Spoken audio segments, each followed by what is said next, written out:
Նայեք, այսօր առաջադրվել է մի իմիտացիոն գործընթաց Եվրամիության անդամակցությամբ։ Ես ասում եմ իմիտացիոն, որովհետև կա շատ հստակ կանոնակարգ, թե ոնց են անդամակցում Եվրամիությանը։ Ուղղակի Հայաստանի Հանրապետությունը դիմում է եւ այլ։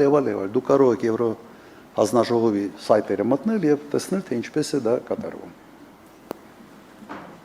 Բայց դեկլարատիվ ինչ-որ բան է հայտարարվում, իմիտացիա է ստեղծվում, եթե չեմ սխալվում, երեգել միտում ստեղծվել է եվրոինտեգրման վարչություն։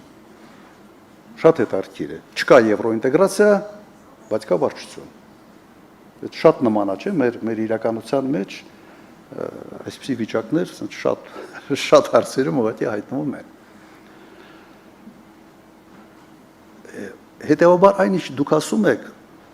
Եվս ես ռացիոնալ բացատրություն այդ քայլերի չեմ տեսնում։ Եվրամիության անդամակցությունը չի երևում,